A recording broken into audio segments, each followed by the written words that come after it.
Today is January 23rd, 2023, and welcome to the Regimen, where public health pharmacists, pharmacy students, and our guests discuss the latest public health issues. Listen to find out how pharmacists and pharmacy students like me can improve population health, health equity, and patient care through advocacy and education. My name is Evelyn Conroy. I'm in my sixth and final year of pharmacy school at the University of Rhode Island, and I'm working with the Rhode Island Department of Health alongside my professor, Dr. Bratberg, who's here with us today. All right, thanks, Evelyn. I'm Jeff Bratberg. I'm a clinical professor of pharmacy practice at the University of Rhode Island and the Academic Collaborations Officer at the Rhode Island Department of Health. We're joined by two fabulous guests coming back, some of us for a future, another podcast here. Dr. Ginger Lemay and Dr. Audrey Whalen are here to talk about point of care testing in community pharmacies and our emerging and changing landscape of pharmacist medication administration. I, of course, know Dr. Lemay for many years as my close friend and colleague here. She's also the president of the Rhode Island Pharmacists Association and the director of our URI Walgreens PGY1 residency. So take it away, Dr. Lemay. Thank you, Dr. Bratberg, and I have the pleasure to introduce my resident, Dr. Audrey Whalen, who is the current URI and Walgreens PGY1 community-based resident. She is based out of Walgreens Pharmacy in East Providence, Rhode Island. She has a number of different learning experiences, including ambulatory care at visiting nurse home and hospice, also academia, research, public health, and health equity with Clinic Esperanza. So it's a pleasure to have Audrey on the Zoom today as well. And the podcast. Thanks for having me on today. I'm so excited. Thank you, Dr. Lemay and Dr. Whalen, for joining us. And I think, as Dr. Bratberg said, we're going to jump right into our discussion today, which is about point of care testing in pharmacies and the changing landscape of medication administration. So I think to start off, we wanted to talk a little bit about some anecdotal evidence of why we might need to increase access to point of care testing in community pharmacies and increase access to medication administration. So I think Dr. Bratberg actually had a great story of a recent experience he had, if you would like to share, Dr. Bratberg. Yeah, thanks. So this is sort of where this topic came about is I'm usually never sick. And then for months, I think my family and I were all continuously sick.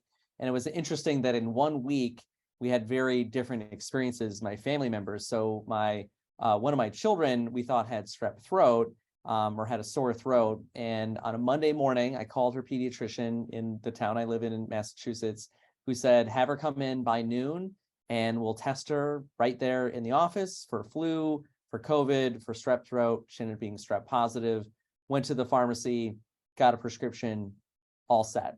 And she felt better, went back to school. Well, then I started feeling ill. And I said, oh, maybe I'll call my primary care in Rhode Island and I'll just get a test from them. And they said, no, we can't see you until the next day evening. They're like, maybe you can do a remote test. I said, well, I don't need a remote visit with my doctor. I literally need a point of care test. And so then I searched pharmacies to see if there's minute clinics or health hubs or someplace I could go to get testing, and nothing had any appointments anywhere. And so I'm thinking, boy, it's really important to know that when we don't have access at our primary care, that we have access at other places. I even called labs to say, can I do this? They don't have point of care tests or tests that give you results sort of on the spot or within 10 or 15 minutes, like COVID-19 tests that many of us are familiar with. So I thought it was just really interesting to say this like interesting experience of sort of test to treat for a pediatric patient, but not for adults. And I'm a person with massive privilege, and I could arrange my day around this and get testing. And I end up getting a prescription. And because I'm an infectious disease specialist, I just got to pick what I wanted, so that's good. So I teach this, strep pharyngitis. So I thought it was interesting. And Evelyn actually had a different experience from pharmacy point of care testing. I don't know if you want to share. Yeah, kind of alternatively to what your experience was, Dr. Bratberg. I was actually in Las Vegas for ASHP mid-year, and it was a couple days into the conference and I wasn't feeling super well. So I decided to schedule an appointment at the Minute Clinic, and luckily I was able to schedule one for that day. and went right in, and they gave me a strep test, a flu test, and a COVID test, all right in there, which I got results immediately. I ended up having COVID, which obviously there wasn't much they could do medication-wise for me, so it was convenient that I was able to get those tests right away, and, um, this wasn't in a community pharmacy setting, it was in the Minute Clinic, which I think are 2 separate entities. Um, so from my experience, that was great, but I know that a lot of the time, depending on their availability at the Minute Clinic, you can't always make an appointment that quickly, and especially being in, like, a unfamiliar place, like, across the country, it was important for me to get those results as quick as possible so I could adjust my travel and things like that, so I got very lucky with that, but that is unfortunate that you had to go through all of that to get your testing. Well, so I think it's good to know that we do have laws that allow testing, and I don't know if there's any other anecdotes. I know that Dr. Lemay, you work in Massachusetts in a pharmacy, so I don't know if you do point of care testing, or Dr. Whalen, if you guys are doing COVID testing. Do you have anything you'd like to share about your experiences? I mean, we do the COVID testing through our drive-through at the Walgreens pharmacy. But I honestly just think it's silly because we can't do anything with the results. I mean, it's nice that we have that service and it's great. But I mean, we also have full shelves stocked with point of care tests that you can just buy yourself and do at home and get this almost the same results. So yeah, it's just difficult that we get the results and then can't do much with them. And I definitely see that as a barrier because at my pharmacy where I work, I don't have a drive-through, so we don't do the testing at our store. But next door to our building is an urgent care. And within that urgent care, they can do point of care testing. It's not a Minute Clinic, it's an independently run urgent care facility run by a nurse practitioner. And what I find usually happens is people will come into the pharmacy seeking a self-care recommendation. So I just worked this past weekend, so I'm loaded with examples, but one gentleman came in and he was having a cough and cold symptoms that had not resolved and had continued to get worse over the course of a week and was looking for a recommendation. And, you know, based on our self-care knowledge, he definitely was a self-care exclusion based on the fact of the amount of time that he had had the symptoms, what the symptoms were like, and that he was not improving. So I sent him over to the urgent care, which fortunately they were able to see him, and he tested positive for flu. So, I mean, the number of examples, you know, it's heartening to me that people will come in. I had a gentleman also with a fungal infection, and I was able to make a recommendation for him. And he said, you know, I was over at urgent care and they weren't able to do anything for me. So I just feel like there is a disconnect. The urgent care does a wonderful job with the services they provide, but it would be so much more time efficient, and it would be a better continuity of care for the patient if we were able to assess them, diagnose them, and initiate therapy right in one spot, because I'm relying on the fact that they're going to take my recommendation, that they're going to go to the urgent care, that they're going to get an appointment, and that they're actually going to come back and fill the prescription. It's a lot of steps that can go wrong. And like Dr. Bratberg said, there is privilege, there's opportunity. The urgent care is not free. And depending on how the payment works out, I'd be able to not only provide the medication, but also educate them probably from top to bottom on what that medication, what they can expect and what other medications they're taking. Yeah, I should say it's a shame. So my whole family was sick. My son needed a test too, because we had these, you know, potential pathogens in our house. And on a Sunday, I couldn't go to, he goes to the same pediatrician. So we went to urgent care and got tested there. And it was, you know, a fine experience other than the 3 hours that we waited there, you know, while again, the privilege thing can't be understated, in that where people come in, you know, I could pay for his visit and pay for the test, but somebody comes in and they said, I have abdominal pain, and they say, you need to go to the ER. And the person says, I have no money. So it was actually sort of super interesting to have, and disappointing that there are people with no, and again, this is Massachusetts, this is Rhode Island, where a great majority of people, we've expanded Medicaid, you should have access to those things, but some urgent cares are out of reach. And, you know, as pharmacists we'll talk about this later, but as, you know, if we're recognized as providers, we can bill for the same service and like you said, make more efficient decisions, utilizing our expertise in community care, in self-care, in determining those things. And I think the other thing that I think is interesting that you said, Dr. Lemay, is that we can have the test to direct the drug instead of doing an assessment and sort of saying, well, maybe we'll do this. There's actually a study that, of course, I looked up on antibiotic prescribing for strep throat symptoms during the pandemic, went up 40%. That was inappropriate because people were not actually getting the tests. And as we all know, what healthcare center was open all throughout the pandemic declared an essential service, but pharmacies. And so I think it's important to connect those kinds of things to antibiotic stewardship, to using our expertise, and of course, getting reimbursed for our services. That's what I love so much, although it was very hectic, and we'll talk about workflow and all those things in community pharmacies.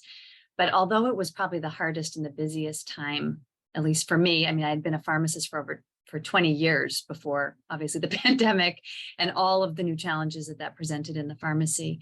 But it was also so gratifying because we didn't turn anyone away. Every person was able to get a vaccine. Every person was able to get a test. And, you know, we're still filling tests, COVID tests through insurance. And it's wonderful to be able to provide people with the services that they are seeking, and that it was a level playing field across all patients. They were able to get what they needed. Yeah, I think that expanding these point of care tests to pharmacies definitely would increase access for patients. And I think they kind of already know the process and seeing how it went with COVID, and they kind of have that expectation and that trust in the pharmacy that they have the ability to perform these tests, which is great. So I think now is the best time we could possibly jump into this space and push point of care testing. One thing I just wanted to ask is, could we just get a description of what are point of care tests and how are they different from tests that we would send out to the lab and then have the results sent to like Quest Diagnostics or some other lab company like that? So how are point of care tests different from those types of tests? So point of care testing is basically a diagnostic test, but it's done right then and there. So there is no sending it out to a lab and like waiting to get results. It's more of like an instantaneous result that you can get right then and there. And then hopefully you take those results and then, you know, you act on them, and you can, if you get a diagnosis, you can, you know, prescribe a medication. So I guess the whole point of care testing is that it happens right then and there, and there's no sending it out to a lab to be processed. And the interesting thing about point of care testing is a lot of it is about the knowledge and interpretation of the test result, you know, knowing what that means, knowing the disease state, processes, pathophysiology, the appropriate medication selection. But point of care testing or home monitoring devices is a huge and growing market. In fact, I'll be lecturing on this on Thursday and to our URI students. I mean, something as what we would consider simple as a pregnancy test, so that we know that that has self-care labeling where anyone can walk into the pharmacy and purchase a pregnancy test, and no one has to teach them how to do it. But it's a very important decision that information that they receive as the result of that test. So we have a number of different things, from cholesterol testing to fertility testing, even colorectal cancer. So there's a lot that's available to the general public, and it's really the analysis, interpretation, and initiation of therapy that's really going to set the point of care testing apart from what's available already on the market with the home monitoring devices. And I'd like to follow this up, is that what's interesting is that when you go to your primary care, you know, the unverified statement that you have 8 minutes on average to spend with your primary care, when these tests take 10 or 15 minutes to interpret, isn't the pharmacy the ideal place to do the test?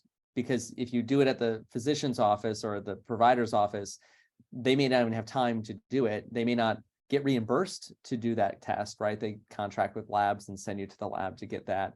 And so I think, again, from an equity standpoint and from a timing standpoint, the patient really benefits the most by building on the knowledge of the pharmacist on that test. And again, to build on what Evelyn said, I think COVID-19 has taught us to be like, oh, I'm going to a gathering, I have the sniffles, oh, look, I'm COVID negative, hey, come over, or I'm going to go do this.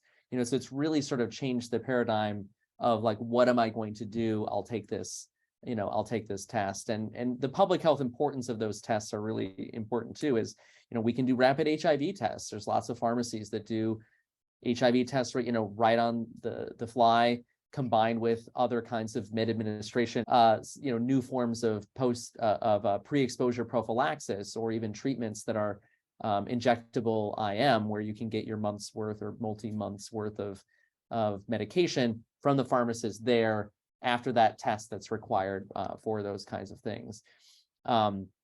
So as I'm talking about med administration, so, again, HIV drugs are some drugs that can be given IM. You can give other antibiotics for treating STIs, like ceftriaxone's an example. We talk about pregnancy tests, but we can give birth control. Depo-Provera is another injectable that can be given. So all those things are convenient. I think what I hear, and maybe I want to hear what folks know from their experience in community practice, is where patients, and my very, very brief stint in community practice, where people would have to go to the pharmacy, pick up the med, and then go somewhere else to have it be administered. So again, that patient convenience is the theme here of the point of care testing, the interpretation, and the administration here. And if the meds are at the pharmacy and they're not at the OB-GYN, if the vaccines are not there, if all the meds are there and we're giving vaccines IM, giving meds are no different. What was different was it wasn't in Rhode Island's scope of practice until 2021. So do you have anything to say about sort of that patient convenience aspect of med administration? Yeah, I mean, like Evelyn said, I think increased access to care is important for point of care testing, but also the patient convenience is another huge part of it, which I think is unfortunately maybe a little bit more attractive. And it's just, like the reality of it. And I think it plays a huge role. Like I've had patients come in and they were prescribed the vitamin B12 shots, and they had no idea what to do with it. Their doctor didn't have time to explain that to them. And they're like, oh, well, can we just do the first dose here? And, you couldn't do that for them. Or even, like a first patient getting insulin or starting their new Ozempic or Mounjaro, if they can get it right now, who knows? But just basic first doses that are injectables, I think would be really great for the patients, and it's convenient. They don't have to go to their doctor to get it done. They can learn a lot from us. I mean, we are the medication experts, so we know how to counsel them, and it's convenient for the patients, and it makes a difference for them. Yeah, I couldn't agree more. And I've had all those situations. Also more recently with the, I know that we have a wide audience. So for cholesterol medication called PCSK9 inhibitors, I had a woman who was prescribed Repatha, which is the brand name. She had zero idea how to use it. She was in tears at the pharmacy counter. And I felt so awful. She didn't have visiting nurses set up. No one had taught her in the office. And, it's not about pointing fingers. It's like Dr. Bradford and I would say, it's like meeting people where they're at and being able to listen, educate. And as a pharmacist, we are all about giving. I mean, that's what we do. We provide, we educate, we give our time and our expertise. And I did the best that I could. I didn't have a demo there to show her, but we opened the box. We also discovered they hadn't, this was a little bit ago, they hadn't actually prescribed needles. So she didn't have the full kit that she was able to use. So we ended up switching it to something that was more of an auto injector that wasn't quite as scary. A lot of people are not interested in injecting themselves. And we have a lot of medications in expanding categories where they do need to do that. I had another woman who was her first pregnancy. She delivered at 27 weeks. So for her subsequent pregnancy, she was considered more high risk. So she was getting every other week progesterone injections. And she asked if she could get them at the pharmacy, and we weren't able to do it. So, I mean, the list is endless. Folks who are getting medication for migraine medications, the B12 is a great, I'm sure we can all think of those of us who are pharmacists, have the expertise where we've done it for family members, including many of my family members I've provided injections for, obviously on my own time. But the convenience that we'd be able to provide, and not just give it to them, but teach them, empower the patient to learn how to do it for themselves so that maybe they won't come back the next time. Maybe they'll feel more comfortable doing it in the privacy of their own home, but no one ever showed them the way or showed them how to do that. I think another important drug that would benefit from this is the long-acting injectable antipsychotics.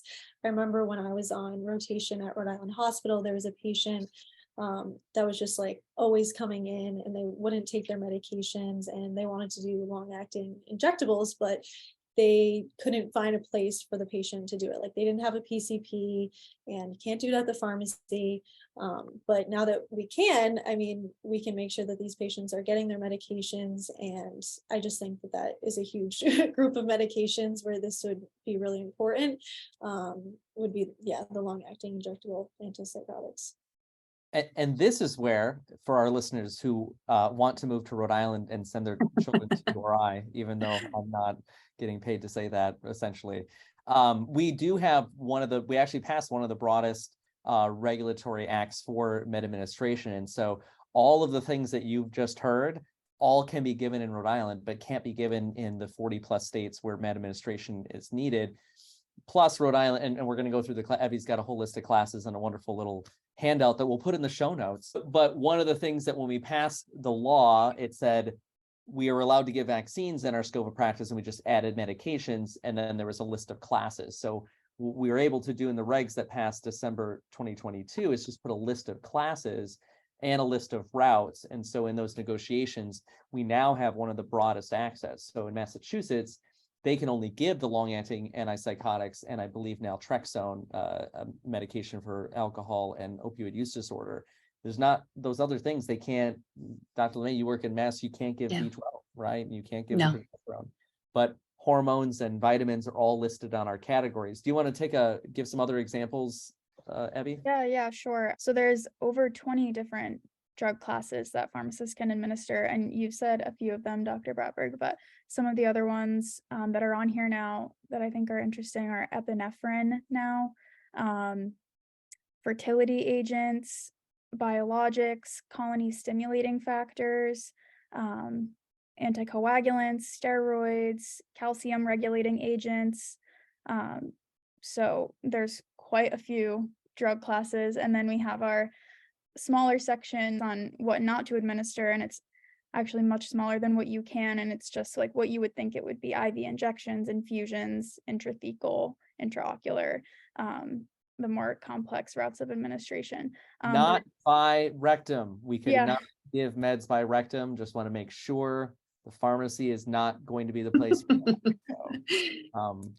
I had, and you think about the cost associated with these medications too. So another story of somebody who I was close with who had a hip replacement, and the doctor had prescribed Lovenox or enoxaparin, which is a low molecular weight heparin. Imagine going to the pharmacy. It's hard enough when you go to the pharmacy and you're getting a new medication and, it's an antibiotic and you take it every 12 hours for 7 days and there's all these drug interactions. But imagine going home with a box with a needle and not knowing how to take that or use that, and how scary that is for people, especially if someone's not in healthcare. It's just a foreign concept. So the person's husband was giving them their first enoxaparin dose and didn't realize you had to screw on the needle, and actually squirted the enoxaparin on the belly, but the medication just, they broke through the seal. It just went everywhere. So that's a wasted dose, which required another call back to the office because you only get so many of those. So it really is, like I mentioned before, just a top to bottom opportunity for education. And what if they were not able to get another dose? So then that person could be at increased risk for a clot. So there's a real ripple effect that I think that this med administration bill and now the specifications with the regulations will prevent those negative outcomes. Going off of that, in terms of like the price of these medications that I was thinking of when I saw colony stimulating factors on the list, I had an AmCare rotation in oncology, and a lot of the patients would get this device called the OnPro, and it would basically stay on their skin, because after chemotherapy you have to wait 24 hours before you can give this colony stimulating factor to prevent febrile neutropenia. And it was really inconvenient for patients to have to go back to the cancer center to get this dose the following day. So a manufacturer had to come up with this device that they would wear on their skin for 24 hours or however long it is. And it's really expensive. And sometimes the device malfunctions and patients need to then end up driving back to the cancer center anyways to go get the injection. So I think this would be a really interesting thing to see play out with med administration. If you could just go to your pharmacy right down the road and get the injection, it's going to be a huge cost saver for patients, and just be much more convenient overall. Yeah, shifting. I think what's interesting too is that going back to point of care testing, like you mentioned, calcium regulating agents. So there are these osteoporosis drugs that people get, once a year or once every month or something. There may be no incentive to test people. There are pharmacy services that test for osteoporosis. Imagine doing the test, you get the result, and say, I'm in a collaborative practice agreement to give you this drug like right now, and we're going to refer you to care and address all the other issues and counsel them on it. You could do that for things that don't require infusion or IV access. Those are, now that we have these two things, I think that I'm hopeful that we'll see sort of expanded pharmacy care, whether in collaborative practice agreements. Again, another part of our law in Rhode Island is that any prescriber can write on a regular prescription, administer drug, and the pharmacist can. And our training requirements, and jumping ahead here, but our training requirements, we wanted to make sure that, most students and pharmacists have given untold numbers of IM injections. And so we wrote our regulations to say that if you're an immunizing pharmacist, you can give meds, period, because you're trained to give IM, you're trained to do sub-Q, subcutaneous. And so I think that's also great. I mean, and again, I'm an infectious disease specialist, so some of the examples I wanted to say that I've talked about for years, and then was in the same experience myself is, you can use one IM shot of penicillin to treat group A strep pharyngitis as adults or children. So you could test for strep, give the shot, and you're done. You don't have to try to convince this child to take amoxicillin or penicillin or things like that. Still the best drug to treat. When we had COVID strains that were susceptible to monoclonal antibodies, we did have pharmacies that were giving sub-Q doses of monoclonal antibodies, and there's constant development there. This is not very important to say too. I think it's not just injections for med administration, but you can give that first dose of oseltamivir, an antiviral for flu. So that person with the positive flu, you can literally say, hey, take this, hang out, and do those kinds of things. So there's a lot of connections to both delegated authority to do the evaluation, the experience doing the med administration, the experience deciding who needs a test and testing them, and combining all that, again, in an equitable, time-saving manner for patients, and all needs reimbursement. I was just going to say too, Dr. Bratberg, to your point that being a certified immunizer is more than enough education and training to provide these, because we're already assuming the person is doing it themselves at home. So if it's okay for someone to go home without any education or training, for example, when I ended up helping a friend with the progesterone injection, I read about it, learned about it, made sure I was doing it properly, knew how to dispose of the sharps. And that was something that I felt like I had the confidence and capability to learn. Of course, you can't memorize every single drug, but you have the ability to train yourself on how to administer that medication. So I think as certified immunizers, we are more than qualified to be able to provide all of those injectable medications.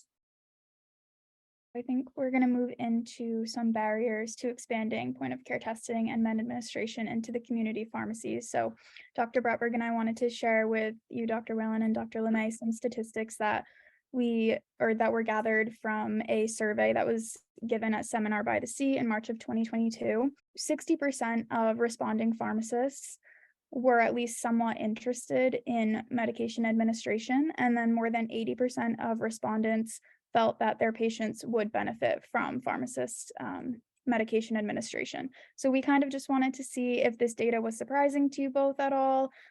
Working in community pharmacy, would you expect either of those figures to be higher or lower, or is it kind of what you would expect?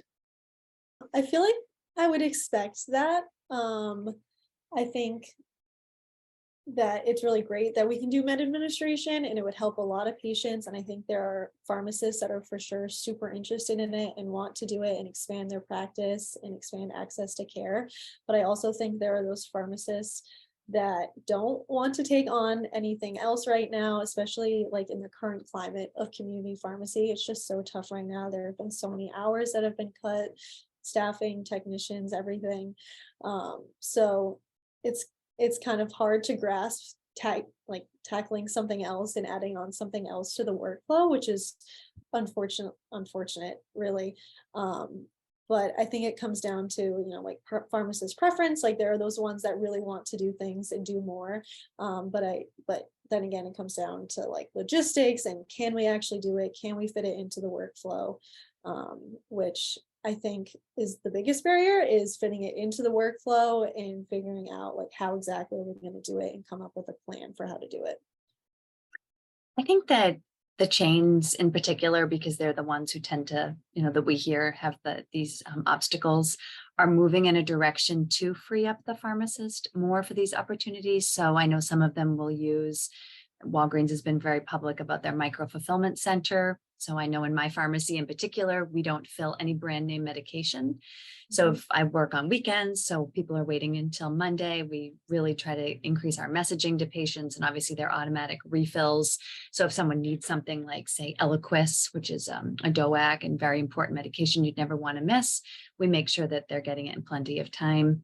And they're really trying to create opportunities to move in this direction. We just did our Paxlovid training, where pharmacists are going to be able to actually start prescribing in our pharmacies. So that's very exciting.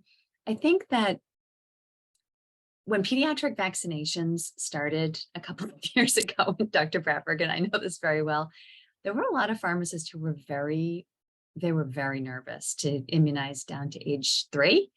And they had no experience or training. Wasn't a part of our focus when we trained as students. And some of them had been trained after they were graduated and became a licensed pharmacist.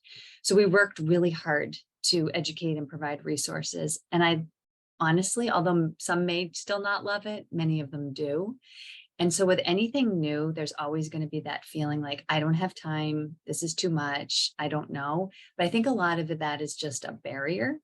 And then if they had the opportunity, I mean, I don't know about anyone else, but when I started doing vaccines a long time ago, it was really a shift as my role as a pharmacist, where I was able to actually provide what a patient would perceive as more clinically based care, because I was physically touching them, providing them with a vaccine. And we had that time outside of, I'm in the pharmacy, there's a bench between us. But when I'm in the consultation room, we're just together and I'm providing them information. So I think that it will actually make a lot more job satisfaction and opportunity. I do think that there's going to need to be a lot of support and education and time devoted to this particular service, though. Yeah, and we were kind of on that same note. I wanted to see if you guys thought that it would be possible moving forward to kind of free up the pharmacist's workflow a little bit if we delegated some of these tests and some of these services onto technicians who are certified as immunizers. That's not written into the Rhode Island regulations as of now. You have to be a certified immunizing pharmacist. But like we have seen, technicians are now able to become certified as immunizers.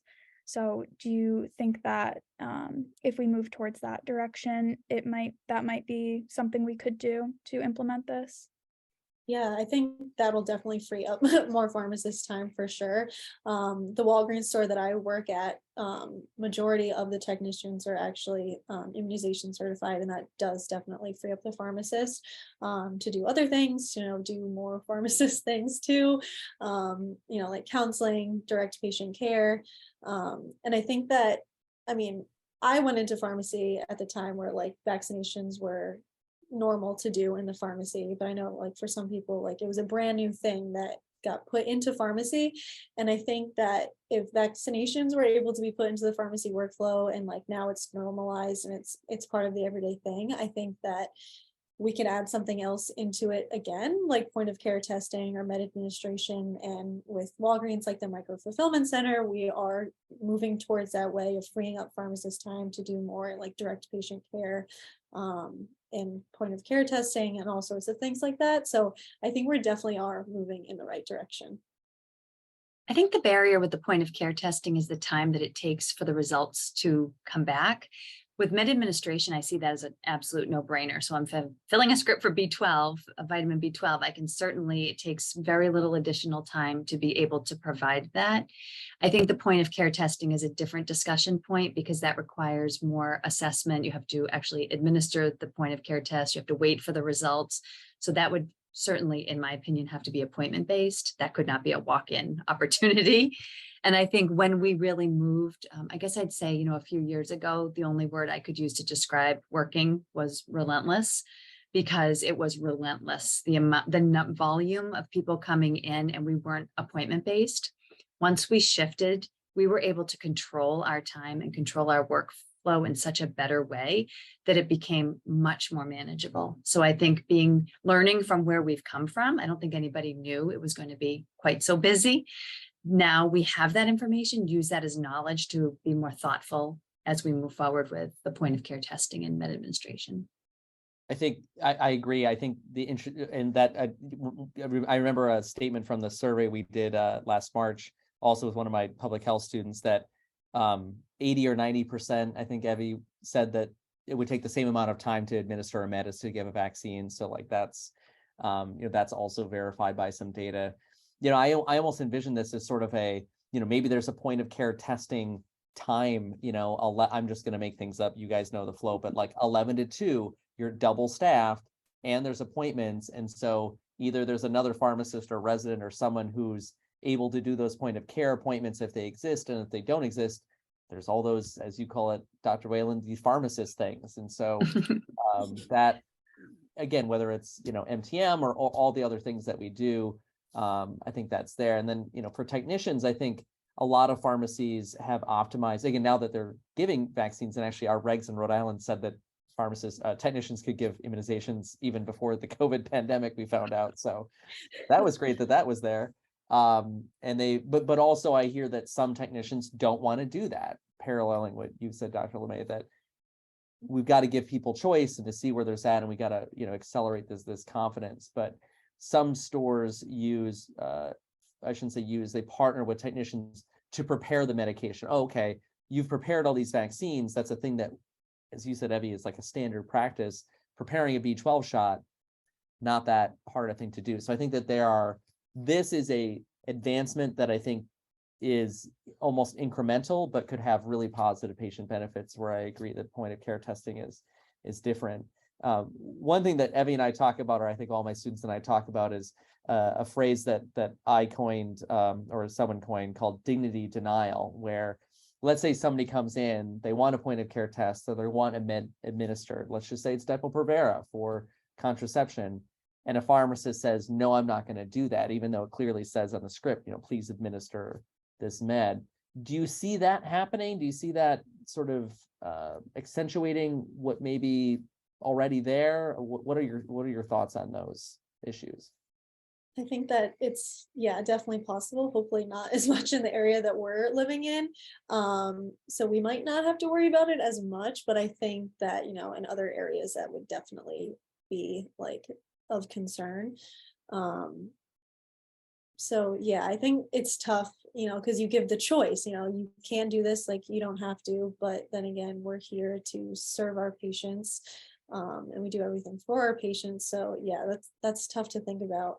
But I guess in the end, they would have the, the authority to choose, like, no, I'm not going to do this. But I think that they would also, have to suggest and give something else like in place of that, like, oh, I can't do it, but the pharmacist on staff tomorrow can do that for you, or the pharmacist at another store can do that for you. Like, you have to, give something in place of that. Right. What did they say? What is the APHA policy statement? Don't step in the way, if it's not something you're comfortable with, step aside and let somebody else provide that care. So I agree. Being able to provide the patient with options would be important. I had it's funny how the public perceives us in one way, but yet it's almost like we're not allowing ourselves to be who we are. In a sense, I did a consultation a couple of weeks ago. A woman had come up to the counter and she was looking for a self-care product, which we didn't stock. I had to Google it actually, and it was for ovulation. And it was actually her friend who was asking the question. So long story longer, she put the friend on her cell phone, and I ended up doing probably, I could ask my technician, no shorter than a 10-minute consultation on ovulation and, the different things. Fortunately, I teach on the topic, so I knew a lot. And So we get off the phone, I hand the cell phone back, and she said, "Thank you so much for talking to my friend. What do I owe you?" And I said, oh no, that's free. And she goes, "You just provided your time and all of your knowledge. Please let me pay you." And I said, "Oh, thank you so much, but this is what I'm here for. I really appreciate it." And I just thought to myself, we give all of this all the time. And I'm not necessarily saying that we should charge for our self-care knowledge, but if we are doing the prescription and the med administration, although I'd love my technician to do it, I wouldn't want to miss that opportunity to be with the patient and have that greater conversation. I mean, isn't that what we're being freed up to do? So if I'm giving, we'll say, a vitamin B12 injection, there's more to it. What does their diet look like? What are the other things? Are they having any numbness or tingling in their fingertips? Are they having any memory impairment? There's more to just giving the drug. And I would love to have that opportunity to be able to turn that into more of a counseling opportunity and education. So I think we do have that. It excites me, and I'm looking forward to getting started. It's been on my wish list for a while. I guess moving forward from that and kind of on the same topic, one of the potential barriers to implementing this would be the payment for it. Like, who is the pharmacist? How are they going to get paid for point of care testing, med admin, and then the counseling that comes along with it? So this is kind of a loaded question, and I feel like there's a ton of different potential answers to it. But do you guys have any thoughts on maybe who would be potential payers for these services? Will the patient's insurance cover it? And just kind of the framework of how that might work. That's tough. I think we could try to work towards getting insurances to cover it. I also think that cash payment could be an option as well, which I don't think a lot of people think about. I mean, if we're buying these tests, like, you can charge for the cost of the test, and then I guess I don't know, it's tough. You can charge for the cost of the test and just leave it at that, or you can add on some more and charge for the service and the reading of the test. But I think that's probably I think is the biggest barrier to this, is the reimbursement and trying to figure out how we're going to get paid for this. Not in I need my money sort of way, but I mean, we are very knowledgeable and we're offering these services, and it's just kind of what has to be done, unfortunately. But I think it's probably the biggest barrier is trying to figure out reimbursement. Well, there's the cost of the drug product and the cost of the administration, and we see this even now with, let's say, a flu shot. So there are some cases, although not common, where the cost of the administration may not be covered by the patient, and they have had to pay for that out of pocket. And they usually don't mind, because if they had gone to their physician's office to get the flu shot, they would have had to pay a copay for the visit. So they sort of look at it in the same way. It's not common, but we do have a few plans that we had contracted with where that came up. So I would suspect that for med administration, that wouldn't be much of a stretch for the insurance provider, because they're going to be paying someone potentially to be giving that medication, depending on what it is anyway. Did you find any research, Evie, on anything that is already in existence? So I didn't come across anything that's kind of already set in stone in terms of who's going to pay for these services, but I think I agree with what you're saying with the med admin. It's not much of a jump from what we're already doing with vaccines. And then with point of care testing, I feel like that would kind of be a different story, because it can require a lot more time and knowledge to interpret the results and counsel the patient on what they mean. So I'm kind of thinking, what if it was a similar structure to how they bill at the Minute Clinic, or services like that? Because those are, in my perception of those appointments, they're shorter, they're kind of in and out. You could do that same type of appointment in a separate room next to the pharmacy. It wouldn't have to be in that in the actual Minute Clinic, I guess is what I'm saying. So maybe that could be a good starting point to consider in terms of billing these services. Look at what they do and maybe try to implement that. But I think it definitely is a huge barrier. Yeah, I think equitable payment is what we do when we advocate, is to say we're not, I'll be completely transparent in that there are people who are like, well, you're just doing testing so you can sell drugs. And we have to remind people that we lose money on most medications, on the dispensing and the counseling. So all those things that Dr. Lemay and Dr. Whalen talk about doing, that cognitive service is not reimbursed. And so, a provider that you get a visit to and your insurance pays for the visit and you sort of leave with nothing, you still pay them for that. And I think that's a hard thing to try to replicate in pharmacy, that sort of cognitive service. I think, again, the med admin, you've given a thing, you've performed a service, it's easy to document. We know how long it takes. Having some payment for that is easier to add on. And then for the point of care tests, like you said, Abby, other folks are doing it and getting paid. We should be getting paid. It's just that in our regs, we aren't recognized as providers in Rhode Island to get that payment. And so sort of collaborative models, I think, are could be at work here in terms of paying for. Maybe we work on just the group A strep to say, again, there's a CDC health alert out on emerging invasive strep species and how important it is to get testing and prompt treatment in light of also shortages of antibiotics and things. So maybe we need to utilize more IM kinds of forms because they're not in as much shortage as some of the other oral, liquid antibiotics for pediatric patients. So I think that, again, part of me says for point of care testing is that there's sort of here's our flat rate, $10. That's sort of the cognitive rate.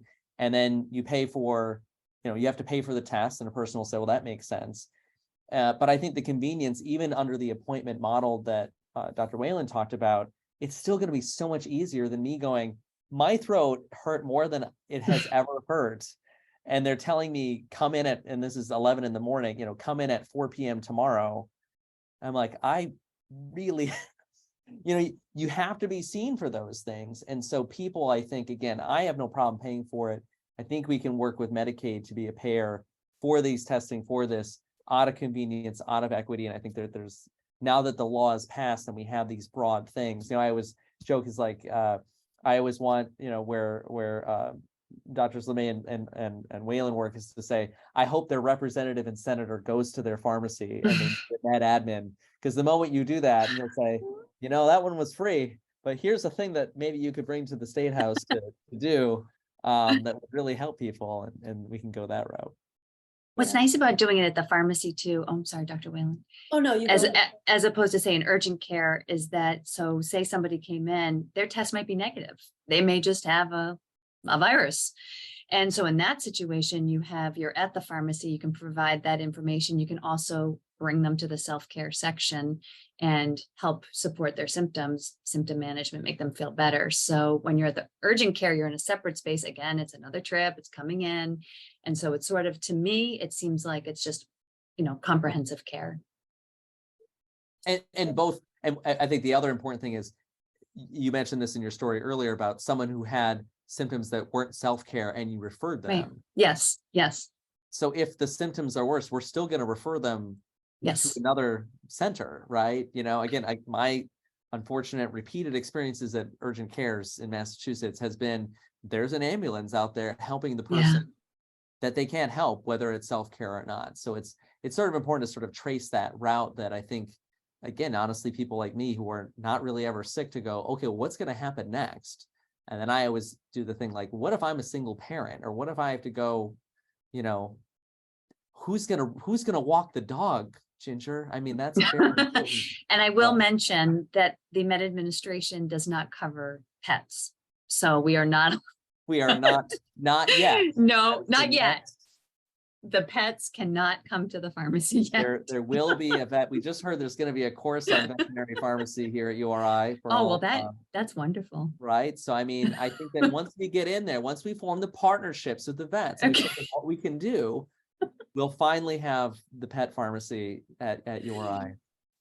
That would be fabulous. So, Dr. Whalen, were you going to say something? One last thing to add about point of care testing, and I feel like we just have to mention it when we're talking about it, is the physician shortage that's happening everywhere.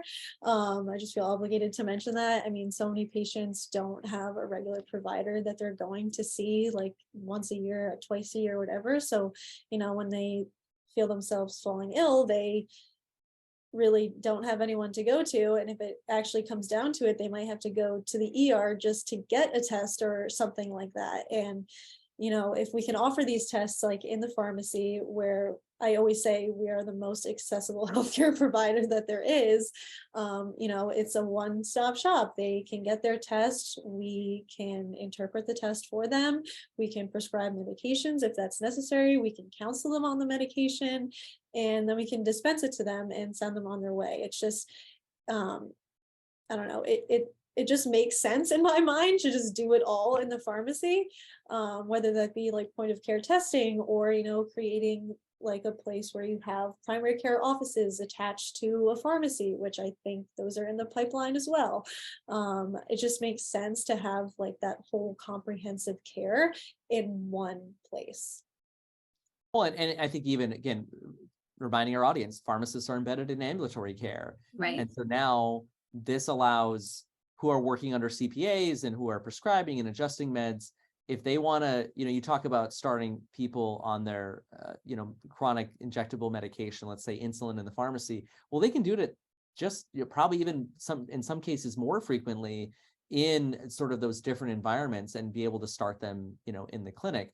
We could do it, and so passing the scope of practice means that's just inherently part of CPAs. Mhm. The ER thing is really important. I mean, I recall only a month ago, and time is a flat circle, but when there was no beds available at every pediatric hospital.